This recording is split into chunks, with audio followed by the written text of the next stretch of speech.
So when we talk about power here, we mean AC power, which we obtain from electrical supply mains. And mains power obtained from your local electricity supplier is far from perfect, and it may affect equipment connected to the system. So that's why we are talking about power quality. And power quality problems can often originate not from the outside, but from within your own installation. Now, the power that's made available to us from the power utility should be at a stipulated voltage and frequency, without a distortion of waveform or loss of symmetry, with minimum instances or durations of variations beyond specified limits for unscheduled interruptions. So that is specified in a document in each country to tell you what should be the power quality that you receive. So if we have variations of your power parameters, it should be within that acceptable limits. And the number of instances of those variations should be as few as possible. Also, availability for unscheduled interruptions should be as few as possible, and duration of the off-limit variations as well as interruptions should be as short as possible. So there's two things: it should be as few as possible and as short as possible. Now, the main attributes when you look at power quality is the voltage must be within specified limits and the frequency within specified limits.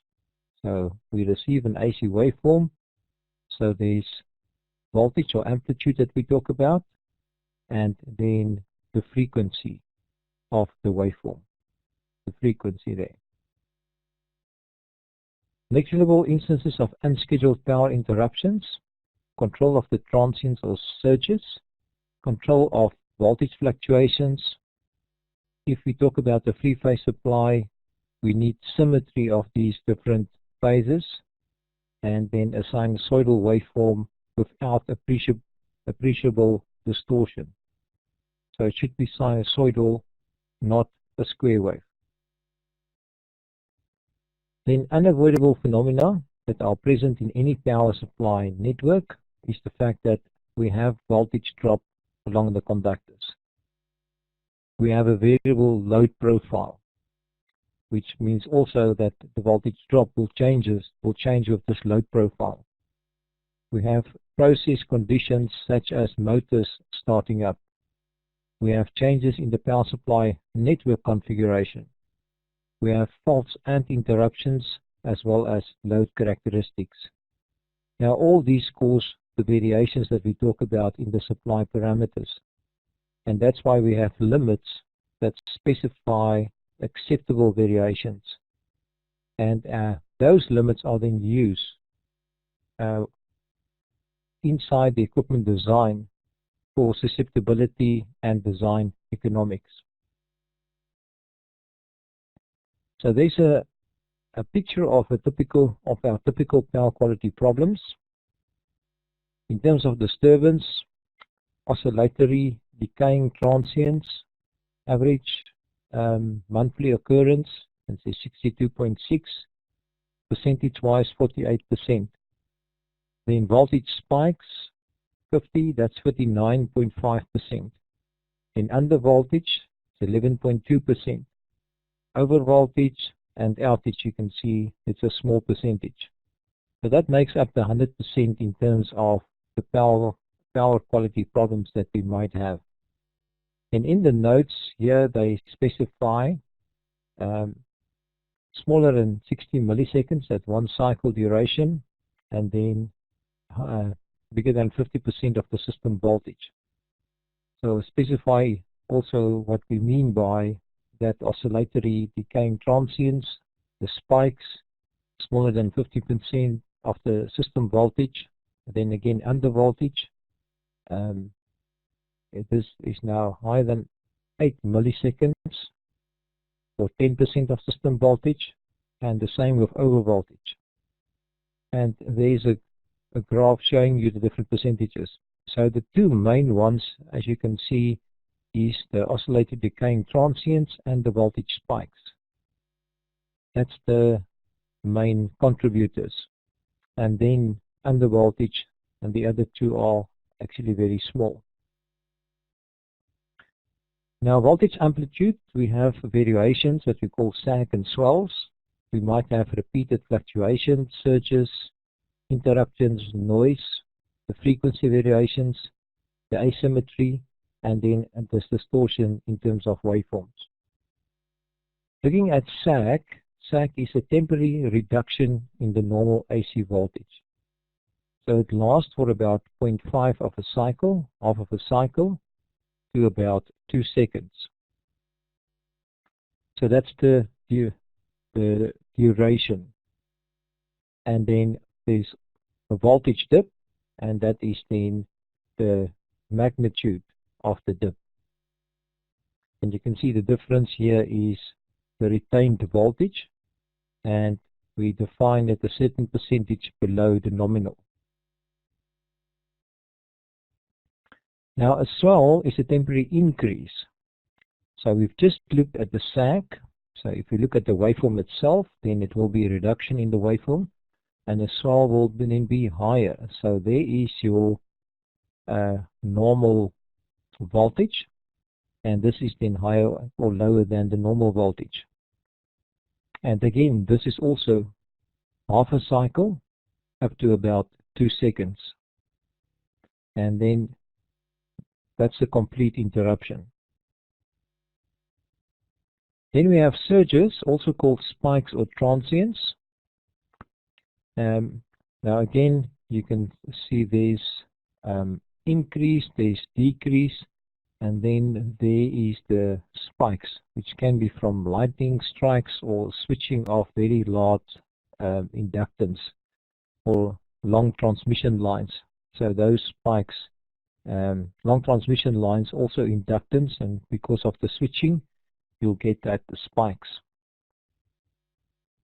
Then interruption is complete loss of voltage, and that is momentary from half a cycle to 2 seconds, exactly the same as the sag and the swell, and usually applicable in systems that's got automatic restoration schemes.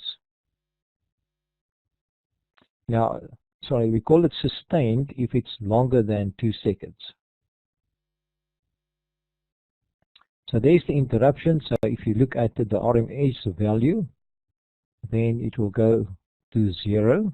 And if you look at the waveform itself, then you can see the sinusoidal waveform disappear, and we have no voltage.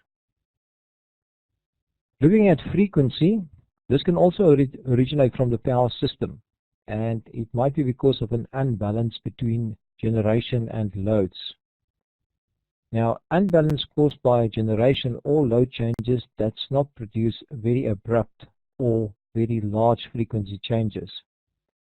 Abnormal conditions due to tripping of large generators or transmission line, that gives a large rate of change of frequency. Now, normally if you get to this point, you might actually get the whole power system that can go down. So why is it important to maintain the frequency? The speed of motors, if you run the motors direct online, depends on is direct proportional to the frequency. It affects the throughput of driven equipment. Cogeneration units are affected since they have to follow your main system frequency. Under or over frequency can prove harmful for prime mover of generators. So that's why it's important to maintain the frequency. How can we mitigate frequency disturbances? By variable speed drive control for your motors. So now your motor is independent of what happens on the input side in terms of frequency. Separate generator operated from a prime mover without paralleling with the utility. For use of uninterrupted power systems, UPSs, again, that frequency is regulated inside the UPS, similar to the VSD. So in terms of the supply, the mains, if we go through a VSD or UPS, then we convert that to DC, and then after the conversion to DC, we convert it back to AC. So we have a rectifier and we have an inverter, which then control the frequency on the output side, so it doesn't matter what happens to the frequency on the input side. If we have asymmetry on the three-phase system, it means that the voltage magnitude of these three phases are not equal, and phase angles are not displaced by 120 degrees. Now this can be because of unbalanced loading. Now unbalanced loading will normally give you the voltage magnitude that are not the same. Unbalanced impedance, disconnection of a phase conductor, or a fuse blowout. So the last two basically will take out one of the phases.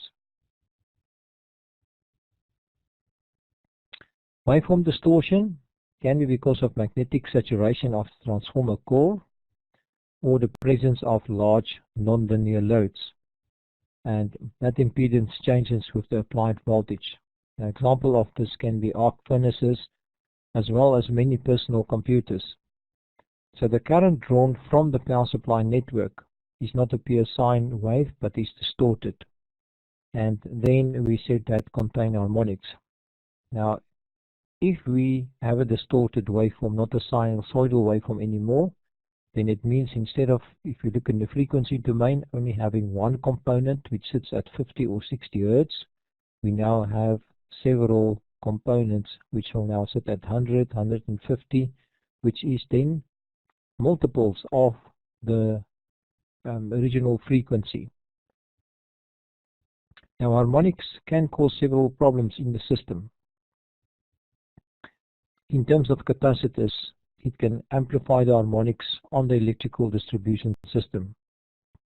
Electrical wiring, phase and neutral conductors are then undersized because now suddenly there's current flowing in the neutral conductor. But with a balanced three phase, there's no currents. Engine generators. The transferring capability and operation is disrupted. Induction motors, they can fail prematurely due to the fifth harmonic, because that fifth harmonic causes additional dissipation, heating of that motor. Metering, we get inaccurate measurement of the power. Overcurrent protection, breaker and fuse, we will get nuisance tripping. Sensitive electronic loads, voltage drop between neutral and earth. Transformers, decreased efficiency and overheating. So that's similar to motors because we have a magnetic circuit, and that additional frequencies will cause additional losses.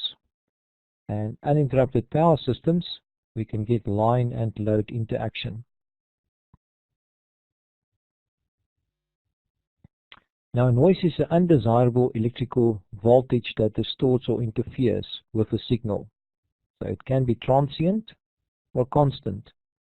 And these noise originate from the harmonics in the system. So you generate harmonics, except for the fact that they cause certain problems, they can also cause interference with some of the other equipment. And random noise can be a result of external disturbances. So that will normally affect sensitive circuits. It is not a power quality problem, but an effect of a problem. So in any good design, we must ensure that the noise is not generated, and if it's generated, that it's not propagated, so that it can interfere with your sensitive circuits.